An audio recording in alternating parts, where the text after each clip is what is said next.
നിങ്ങളിത് കേൾക്കണം നാട്ടുകാരെ.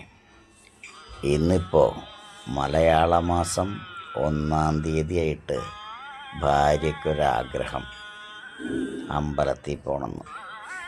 അങ്ങനെയാണെങ്കിൽ അമ്പലത്തിൽ പോയിക്കോളും. ഞാൻ അമ്പലത്തിൽ പോകുന്നതിനൊന്നും എതിരല്ല കേട്ടോ. ഞാനൊരു യുക്തിവാദിയാണ് എന്നാണ് പലരും തെറ്റിദ്ധരിച്ചിരിക്കുന്നത്. ഇവിടുത്തെ ഈശ്വരവിശ്വാസികളെക്കാൾ കൂടുതൽ ഈ അമ്പലങ്ങളിലൊക്കെ പോയിട്ടുള്ള ഒരാളാണ് ഞാൻ. രാവിലെ എഴുന്നേറ്റാൽ ദിവസം 3 അമ്പലത്തിലെങ്കിലും പോകാതെ വീട്ടിലിരിക്കാൻ കഴിയാത്ത ഒരാളായിരുന്നു ഞാൻ. അങ്ങനെ ഇരിക്കുന്നൊരു കാലത്താണ് ശിവൻ ബ്രോ എൻ്റെ സ്വപ്നത്തിൽ കടന്നു വന്നിട്ട്, മോനെ നീ ഈ പണിയൊക്കെ നിർത്തിക്കോടാ, നീ ഇനി എന്തെങ്കിലും പറയാനുണ്ടെങ്കിൽ എന്നോട് നേരിട്ട് പറഞ്ഞാൽ മതി എന്ന് പറഞ്ഞതിൽ പിന്നെയാണ് ഞാൻ ഈ അമ്പലത്തിൽ പോക്കൊക്കെ നിർത്തിയത്. അല്ലാതെ നിരീശ്വരവാദം തലയ്ക്ക് പിടിച്ചിട്ടൊന്നുമല്ല ഞാൻ ഈ പണി നിർത്തിയതെന്ന് സാരം.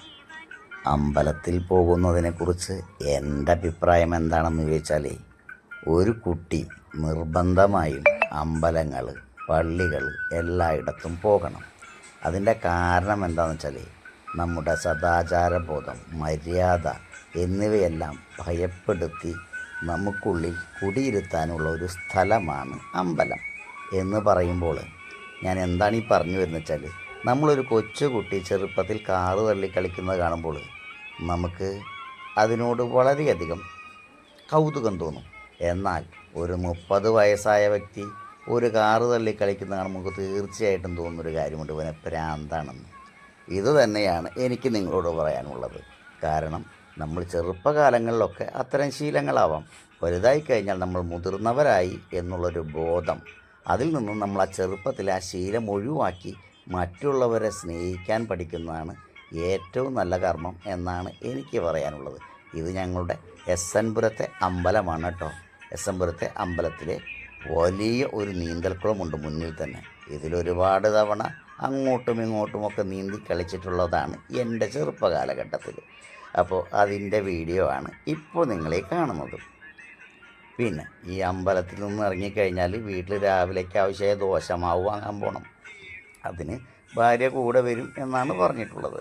പിന്നെ ഈ കാണുന്ന ആ ആൽത്തറയുണ്ടല്ലോ, ആ ആൽത്തറയിൽ വെച്ചാണ് പണ്ട് ശിവൻ ബ്രോ എന്നോട് പറഞ്ഞത്, മോനെ നീ ഇനി നേരിട്ട് വിളിച്ചാൽ മതി, ഈ പണിക്കൊന്നും നിൽക്കണ്ടെന്ന്. അന്ന് നിർത്തിയതാണ് കേട്ടോ ഞാൻ ഈ അമ്പലം ആയിട്ടുള്ള യാത്രകൾ. വല്ലപ്പോഴൊക്കെ പോകാൻ ഇപ്പോഴും എനിക്ക് ഭയങ്കര ഇഷ്ടമാണ്, ഒരു കൊതിയാണ്. പക്ഷേ സ്വാഭാവികമായിട്ട് ഞാൻ പോകാറില്ല. ഇപ്പോൾ പച്ചക്കറി കടയിൽ നിന്നും എൻ്റെ ഭാര്യ പച്ചക്കറികൾ വാങ്ങുകയാണ്. എവിടെ ചെന്നാലും ഈ നാട്ടിലെ സകല വിശേഷങ്ങളും അന്വേഷിക്കാതെ അവൾ വരില്ല. എല്ലാവരുമായി നല്ലൊരു കമ്പനിയാണ്. ഈ നാട്ടിൽ എന്ത് ഇല ഇറങ്ങിയാലും എൻ്റെ ഭാര്യ അറിയും എന്നുള്ള കാര്യത്തിൽ ഒരു സംശയവും വേണ്ട. ഇത് കഴിഞ്ഞിട്ട് ഇപ്പോൾ നിങ്ങൾ കണ്ടുകൊണ്ടിരിക്കുന്ന എസ്.എൻ. പുരത്തെ പുതുതായിട്ട് ഉയർന്നു വരുന്ന സ്കോട്ട് ബേക്കേഴ്സ് എന്നൊരു സ്ഥാപനമാണ്. ഇപ്പോൾ നിങ്ങളീ കാണുന്നത് എൻ്റെ ബൈക്കാണ്. ഈ ബൈക്കിലാണ് ഞാൻ അമ്പലത്തിലേക്ക് പോയത്. ബജാജിൻ്റെ CT100 ബൈക്കാണിത്. ഇനി നേരെ വീട്ടിലേക്ക് തിരിച്ചു പോകാൻ സമയമായി. അതിനു മുമ്പായിട്ടൊരു ഗംഭീര ഇടിവെട്ട് മഴയൊക്കെ പെയ്യുകയുണ്ടായി. ആ മഴയ്ക്കിടയിൽ ഒരല്പസമയം കിട്ടുമെങ്കിൽ വീട്ടിലേക്ക് തിരിച്ചു പോകാം എന്നാണ് എൻ്റെ പ്ലാൻ. ഇനി വീണ്ടും അടുത്ത ഞായറാഴ്ച കാണാം. നന്ദി.